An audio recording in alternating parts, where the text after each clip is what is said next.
Kakashi and Guy are easily two of the strongest shinobi in the entire Leaf Village, but what if they had to fight the most powerful Konoha shinobi in history, the Hokage? That's what I'm going to be talking about in this video, and with a very special guest. Say what's up, man. What's going on, guys? TG or Thunder God here. Thank you for having me on the channel. Dudes don't know. We've been talking for a minute, actually. It's really funny. It's really funny that we've known each other for a while, but we just haven't been able to get in recording, which, you know, we had to remedy that for sure. Yeah, so essentially in this video, we're gonna have Kakashi and Guy from the fight against the Jinchuriki go up against the Hokage in a gauntlet, 2v1ing, and they get full healing in between each round. Obviously, we're restricting the 8th gate, okay? If you want to throw an 8th gate Guy, he clears all the Hokage, congratulations. First up, we got Old Man Hiruzen, which is kind of interesting because he does have the statements of being stronger than the 5 Kage, and you can argue that this is in reference to like a younger Hiruzen, which is fine, but even in the first fan book, he's regarded as being at like the peak of the shinobi world. So the thing is, Hiruzen is just really strong. While mentally nerfed, he's capable of fighting against Orochimaru, and the Sannin themselves are comparable to the 5 Kage in the second fan book. So when it comes down to it, Hiruzen should be pretty cracked, but at this point in the series, Kakashi and Guy still have the scaling to give him a pretty tough time. Do you want to get into that? Yeah, so Kakashi and Guy are coming in really confident here. There's a couple different avenues you can look at this. One interpretation you could look at is how Obito's 6 paths of pain, or like his rendition of it, should just be superior to the pain bodies that were pretty much taking on the entirety of the Leaf and could actually just dominate a Sage Mode level user in the form of Sage Mode Jiraiya, which Hiruzen being this kind of base Sannin, like to somewhere in between combatant, it puts him in kind of a bad situation. And we know Obito's Jinchuriki should be stronger, as he not only doesn't really bother with the Rinnegan abilities just due to how Kakashi and Guy, like, even though they're effective abilities, they know them so well that it really wouldn't benefit them. And on top of this, his binding power is noted to be a step above Nagato's, with all of these Jinchuriki just being amped to perfect Bijou levels via the Bijou that are in the Geto statue. So these 6 paths of pain generally scale higher than the like 6 paths of pain that Kakashi fights in the Leaf Village. And that's even assuming that this isn't base, the same base Jinchuriki that are combating like base B and KCM1 Naruto in the war. If you take them up and go to their version 2 cloaks, you could start making some crazy leaps in logic and stuff like that. And then obviously you could also just look at them generally scaling to KCM1 Naruto, or able to fight alongside like versions or like opponents that are threatening to KCM1 Naruto and B. KCM1 Naruto is just comparable to Sage Mode. It should generally be faster, but those are 2 very different forms, with Sage Mode, you know, being an entire tier above the base Sannin. So they generally do have higher avenues to suggest they would just scale above that base Sannin tier. Yeah, I entirely agree. And just to expand on why Obito's paths didn't use the Rinnegan abilities despite being able to, Jiraiya delivering intel to the Leaf Village was like the biggest part of why they survived. If he didn't do that, everyone would have died. And we also see against the Diva path that like Tsunade and her Anbu learn to focus chakra to their feet to avoid getting pulled in. So realistically, Obito has access to all the Rinnegan abilities. He just chooses not to use them. We see him use the Preda path to absorb Kakashi's cloak, and even the Elder path, which should realistically be harder than the other paths to control. And he's just doing it better than Nagato did. He also mentions the human path when they capture Yamato to the hideout too. So it's just confirmed he can use the Rinnegan abilities. I had to throw that in because some people don't bring that up as well, yeah. So Obito's paths should at least be comparable to Hiruzen, and then you have Kakashi and Guy fighting all these Jinchuriki, who realistically, I will say, they don't scale to like full power 100% KCM1, because he is chakra fatigued from creating all those shadow clones, but even the shadow clones themselves scale really high, and they're individually capable of competing with Kage, like Mu and the Third Raikage. So even scaling to like this fatigued Naruto should put both the Jinchuriki, Kakashi, and Guy above Hiruzen stat-wise. And at that point, it's kind of like, okay, what is Hiruzen realistically doing? He does have a diverse arsenal of jutsu, but in terms of power, he's kind of completely outmatched by Kakashi and Guy. I 100% agree with you. The best outcome for Hiruzen is just he makes shadow clones. He could actually catch Guy and Kakashi in that type of situation where he caught the Edo Tensei and just have them in a position, because when you're under the Reaper Death Seal, you're not able to initiate jutsu or anything to that degree. So that would be the best situation. Then Hiruzen go kind of the distance in terms of stamina with Kakashi and Guy, which I think is questionable, but he did fight Orochimaru for an hour and they did go to like that length. Like they were having that type of like kind of battle with Orochimaru kind of being known for his attrition in fights. So that's the best interpretation, but that's even if he could catch them. You know what I mean? It's kind of unlikely. I don't think Enma makes up the difference at all. One of the best arguments, or like if you were gonna make an argument for Enma, is that the 10th anniversary guide shows a picture of like Hiruzen with a bunch of Enmas. So there's maybe this implication that Hiruzen can clone Enma and just have a bunch of extra combatants on the battlefield. But like, it's kind of like you can't really do too much with that. You know what I'm saying? Enma isn't really too much of a threat at this point either, since it's like he's just stronger than like Gamabunta, Manda, Katsuyu off reputation. And really seeing the Orochimaru fight, he wasn't able to make up the difference either. So I can't necessarily see Enma being something groundbreaking either. Yeah, and just to touch on the Reaper Destia point a little more, I do think maybe Hiruzen, if you give him the benefit of the doubt, could beat Guy or Kakashi in a tug-of-war, but one of his shadow clones definitely isn't. So you're kind of in the situation where even if you think Hiruzen could win in that tug-of-war, I don't think his shadow clone would, and then he kind of just dies after using the Reaper Destia. So that's mostly off the table, and then in terms of power, he's kind of screwed. So what is he doing here? Like, I don't want to downplay Hiruzen. I do think he's very strong even as an old man, but he just isn't competitive here. I agree. I think it's pretty clear that he's just not in the correct tax bracket, especially to take on this 2v1. I feel like Kakashi and Guy clear pretty confidently. All right, next up, we have Guy and Kakashi taking on Tsunade, which is a little more interesting than Hiruzen, because even though they're in like a similar tier of power, she has number one, the endurance, and number two, really good durability to last longer in a fight against Kakashi and Guy. Their biggest problem here is going to be actually putting her down, because I think it's pretty debatable whether or not Tsunade or Onoki is the strongest of the 5 Kage, but the point is they were carrying that Madara fight harder than anyone else. If you actually go back and read that fight, how much work Onoki and Tsunade were putting in is pretty ridiculous. It's just they MVPs. Yeah, something TG actually mentioned to me while we were talking about this before recording is that she tanked the Madara Susanoo beads, which literally pierces a combined defense of Onoki's Stone Golem along with Gaara's Sand. I was just gonna say, she tanks the 3 beaded connected Yasakura Magatana bead, which ironically is the same variant Itachi used to match a Rasen Shuriken and a Bijou Bomb.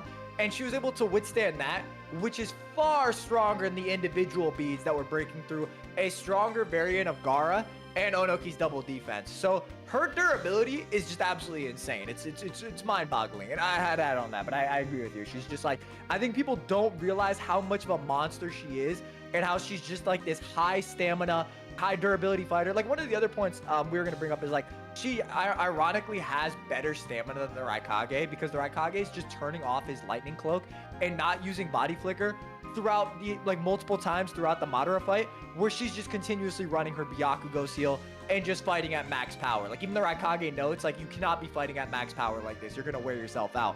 And she's like still going the distance. So it's pretty insane. My bad. I know I jumped in. I get passionate, man. Yeah, especially since the Raikage has comparable chakra to the 8-Tails, because Karin states that his chakra is Bijou level, and she's only seen fully transformed Killer Bee. So if we go off of that, then Tsunade should be an absolute chakra monster, meaning Kakashi and Guy need to put her down with like a high potency jutsu.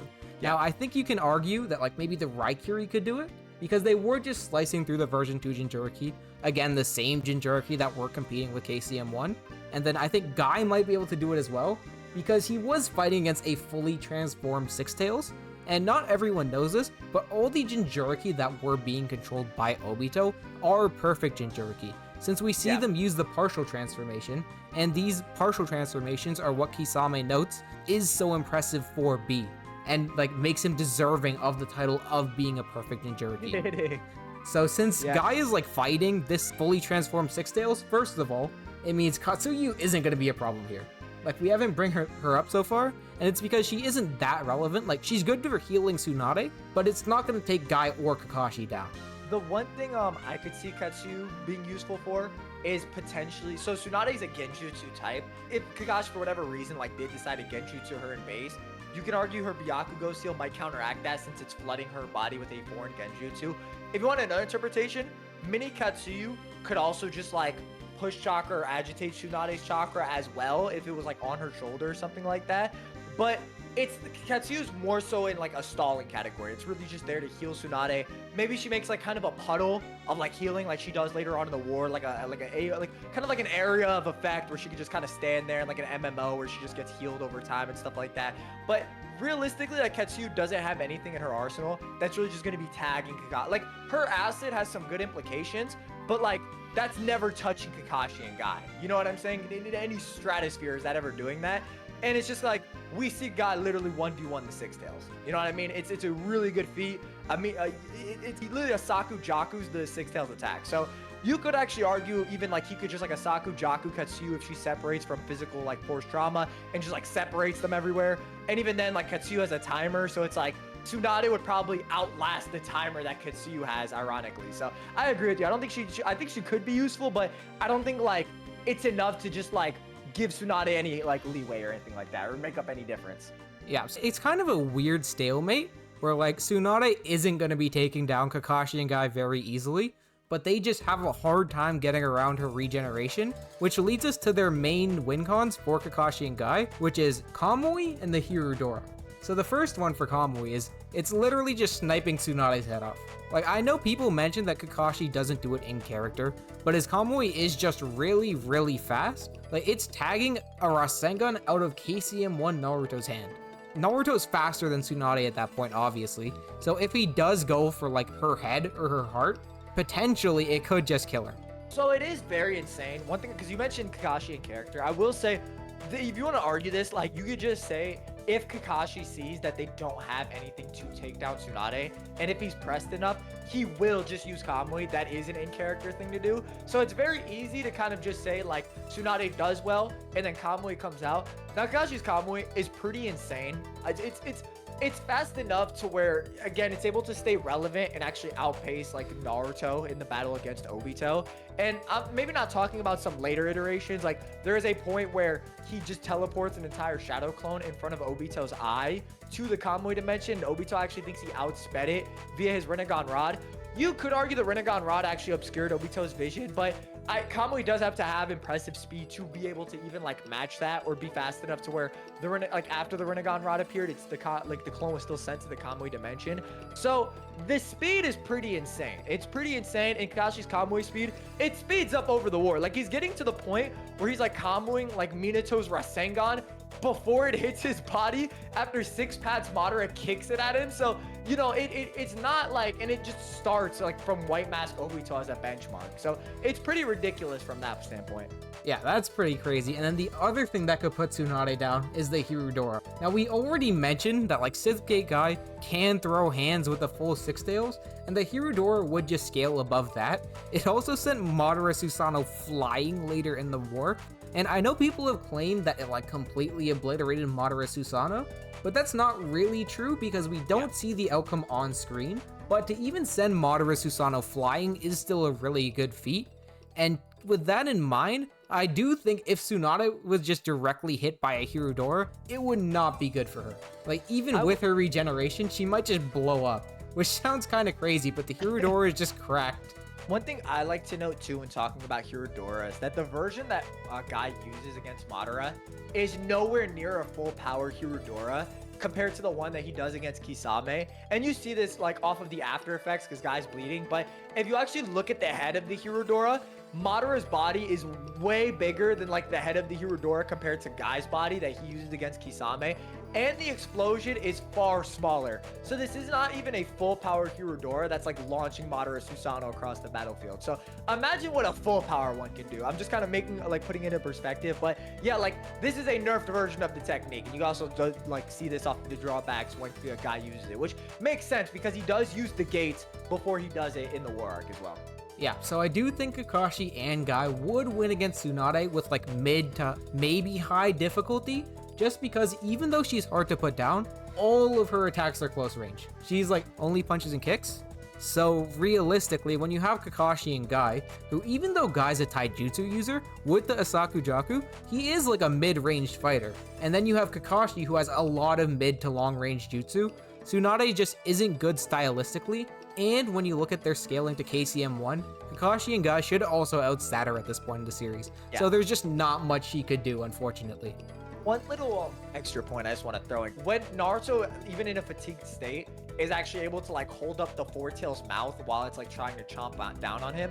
But when a Yagura does like that coral like jutsu on his back, you actually see Naruto's chakra arm go up to try and break it, and he's unable to do it, right? And we know Naruto's like raw strength with QB chakra mode is actually pretty insane, to the point of it like having been through sage mode, it surprised him at breaking boulders, and he was like not even able to control his power. Yet guy in like the 5th or 6th gate can just break it off easily. So you may actually be able to assert that guy's strength is also comparable to like those higher KCM levels as well, if you want to be more generous with that, which is also pretty insane. That being gated guy, of course, but yeah, I'm just throwing that out there. I think yeah, guy's raw strength is also pretty insane. 100% agree. All right, next up, this is where things get really interesting. We got Minato.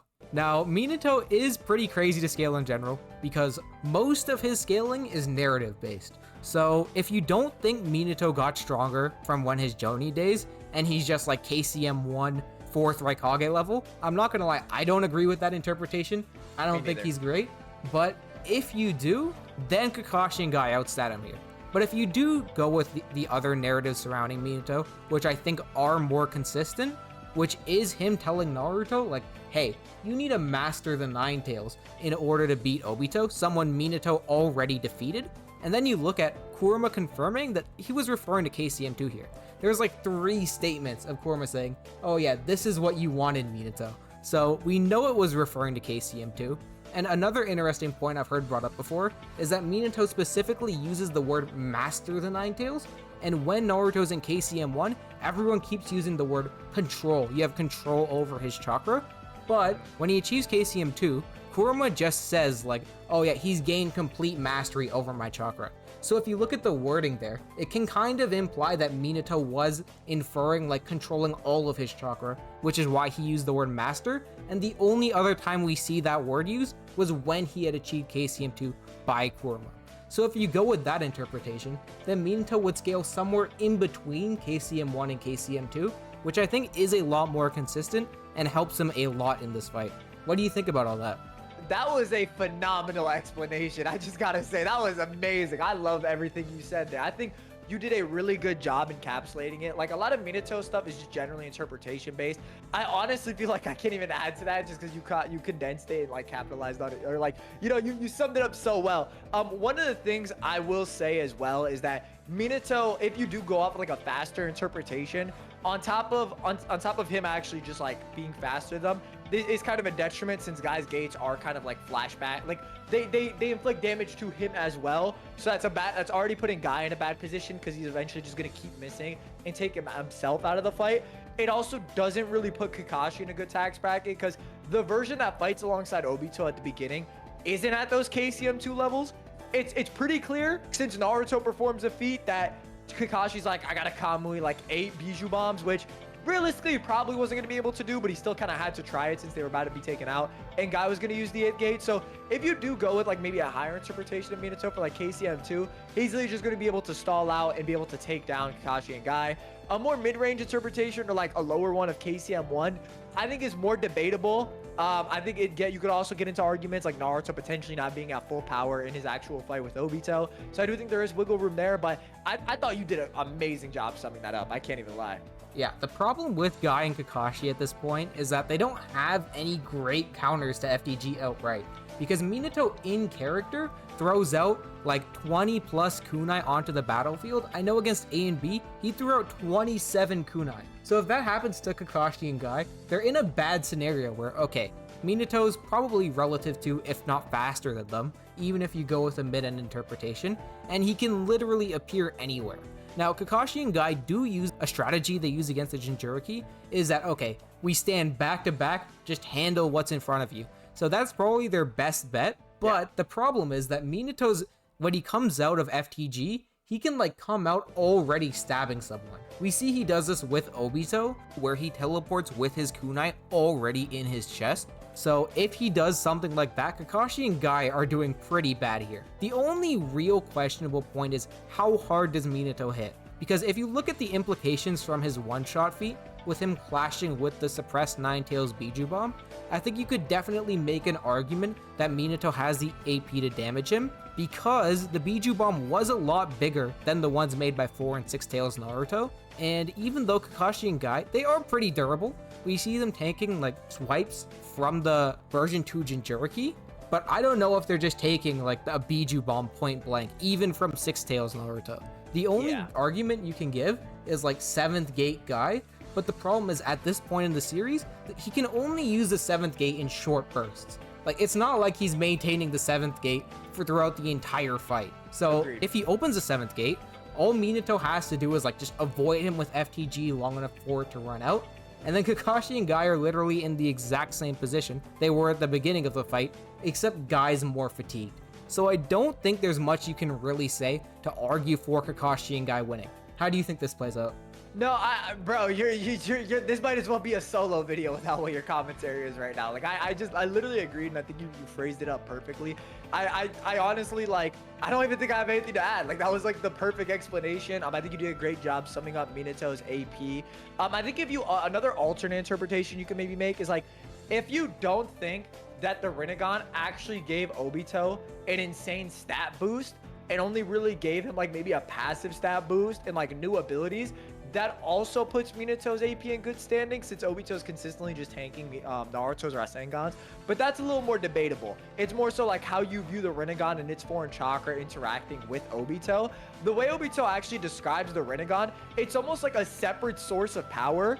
And it's almost kind of similar to Kakashi's Sharingan, where Kakashi's like almost getting drained by the eye itself. And while it does like make him stronger, it's not like he transplants the eye and he just gets like astronomically boost, because Obito's eye isn't organic. He didn't waken the Rinnegan and had like six pads blossom in his base form and his base body got amplified. He just borrowed it. So it actually makes a bit more sense and is actually consistent with Obito's lore interpretations that the Rinnegan just didn't give him a massive increase. But if you do go off that, then yeah. But if not, like, you could actually just say that also puts Minato's Rasengan in a good scaling, if you wanted maybe a different interpretation. Yeah, so next up, I'd say this is the most contentious matchup of the entire thing. We've got Tobirama versus Guy and Kakashi. Now, Tobirama's scaling is kind of all over the place, so I'll let you take this one. So Tobirama is rather interesting because he has like just really solid like flooring in the War Arc, because he's constantly comparable to the likes of Mega KCM or KCM 1.5, a more experienced and emotionally charged EMS Sasuke who's gone through like multiple emotional amps, and has much more experience with his eyes. So he actually comes in really good standing, as that version of Naruto and Sasuke scale vastly over the versions that like Kakashi and Guy are competing with, or like the version of Naruto that Kakashi and Guy are competing with. Some people even argue that the version of Naruto that Sasuke fights alongside is even stronger in like an initial Kurama Link mode or KCM2, which is debatable. I'm just more so noting that like Naruto does exhibit better and better abilities in his lower cloaks as time goes on, and he just does have more chakra to access. So Tobirama comes in very strong, and you see this through like multiple scenes where like he's performing well. The strategies he's incorporating on Obito are too fast for even Naruto to perceive. Like, Naruto has no idea what's going on, and Sasuke has to kind of reprimand him. He's like, yo, keep your eyes on the battlefield. Like, that's kind of how quick Tobirama's moving at this point. And then you also have good showings where Obito is able to tear through him in an unstable state, but Tobirama's reactions are close enough to where he is able to mark Obito when they're in contact. Some people argue tandem paper bombs. I think that's kind of disingenuous. I feel like the implication is that he just marks him when Obito runs through him, but he just generally has good showings to suggest that his speed is kind of just in another tier, to the point that Kakashi and Guy wouldn't really tag him. Even with the potential Kamui, it might be too much. Yeah, I entirely agree. Tobirama's actually in the same basket Minato is, where the only real question is his attack potency strong enough to harm Guy and Kakashi? So Tobirama's attack potency is really weird, because I will say, if we're just going straight up feats, then he wouldn't be able to harm them. But if we take more of like the implications of who Tobirama can harm, you can more so argue for him being able to hurt Guy and Kakashi. I think the most important part is where he pulls up on Madara, and then he goes to stab him with the kunai, and then Madara gets out of the way. So there are two things here. Number one, Tobirama thinks he can harm Madara with the kunai, and Madara getting out of the way implies that he thinks Tobirama can harm him as well. Keep in mind, even when off guard, we know that Sage Mode still enhances one's durability, because Naruto doesn't get hurt when he falls on the spikes when he was caught completely lacking. So it's not like Madara's durability would still be bad even though he's off guard, and this is further supported by the next scene where Tobirama fires his water bullets at Madara, and Madara goes out of the way to use his Susanoo to block it. Keep in mind, Madara didn't do this when the Raikage came up to punch him. A weaker Madara just raised his arm and blocked it. So if you go off of that, you could argue that Tobirama's AP with his water style is beyond the Raikage's, and at that point, I think he'd at least be in the ballpark to damage Guy and Kakashi. I agree with that. Because I think barring a potential tandem paper bomb, his AP is in a tough place for a lot of people, at least compared to high tiers.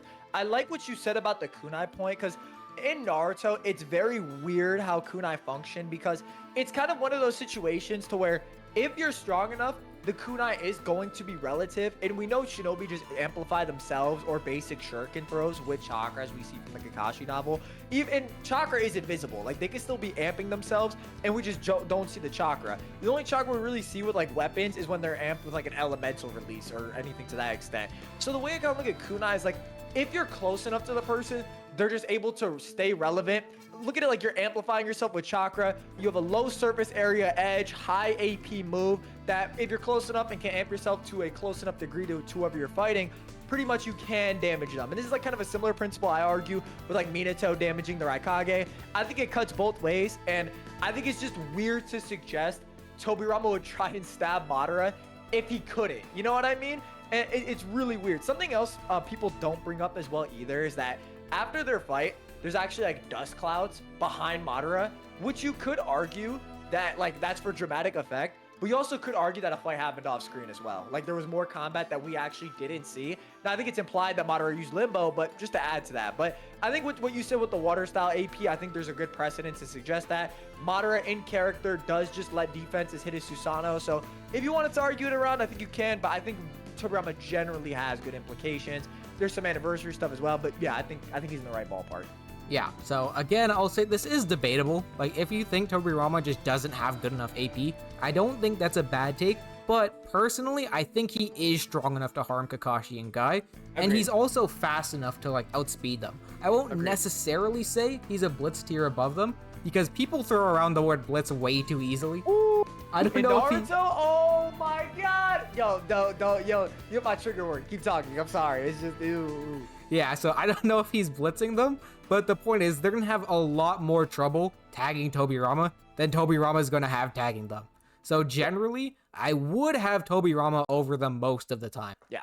All right, next up, we have Hokage Kakashi, another very, very contentious character. Now, I do think when looking at Kakashi, this matchup changes drastically if you go by the novels or the anime. Now, I'll just start off with the novels. It's literally stated that he got stronger from his warrior days when he was fighting Obito and Madara by orders of magnitude. If you take orders of magnitude literally, which I do think it's up to you because it may be hyperbole, then that would bare minimum constitute a 100 times amp. And if you're going based off of that, then obviously, okay, he's beating Warrior Kakashi and Guy. But if you just say he's marginally stronger, then I would still lean towards Hokage Kakashi, because you have to understand, Kakashi in the war arc, he got way stronger as it went on. Like, especially his Kamui perception, he literally goes from teleporting Rasengans from KCM1 Naruto's hand to teleporting an entire KCM2 club. So Hokage Kakashi scaling slightly above this like end of war Kakashi should still put him way ahead of Kakashi and Guy at this point in the series. And obviously, Kakashi has complete knowledge on himself and Guy, which is a little weird to discuss. So he's not getting caught off guard by Kamui or anything, and he just scales so much above them in raw stats. It's kind of just like Boruto power glyph, which I know that that's another term that's thrown around a lot, but in this situation, it's actually serious. Hokage Kakashi generally just destroys them. Yeah, I mean, I agree. And I know you brought up a great point to me when we were discussing this, that the anime is less clear on this. So most people, when talking about Hokage Kakashi, kind of do a mix of like anime and novel. But one, like the anime is really weird because you have like kind of a weird interaction with Kashi and Kojin, where he kind of comes in to break in for a scroll, and Kakashi's able to like beat his shadow clone and like quote unquote force a retreat, but you could also just say he didn't want to fight Kakashi to not just like alert the entirety of the Hidden Leaf. So I think you can kind of argue around this interaction. And I know you brought this up to me. How there's an interesting Odama Rasengan point with Kakashi where he tells Boruto that he's not really able to make an Odama Rasengan because he doesn't have those Nine Tails chakra levels. Or if he can make his Rasengan bigger, it would just lose strength. So it's kind of weird. Now, we are more partial to Hokage Kakashi just being that much, like, being this stronger variant. We just did want to, like, note that it is kind of weird at the same time, you know? Yeah, definitely. So generally, I would say that unless you think Kakashi's like this character who's still too weak to create the Otama Rasengan, you go by the anime filler. But outside of that, he should generally just be power cliffing his Warwick Self and Guy at this point in the series. Yeah. So next up, this is the least close round of anything. We got Naruto and Hashirama. We're gonna group them in the same round just because I don't think there's much to discuss here. One wood clone for Kakashi and Guy each. Naruto, one shadow clone for Kakashi and Guy each. It's just really bad. Yeah, I don't think there's like most, I think we're all generally on the same page with this one. Thanks for watching. If you enjoyed the content, make sure to subscribe to Thunder God if you somehow haven't already. And hey, maybe subscribe to me too if you enjoy the content and want to see more like this. Later.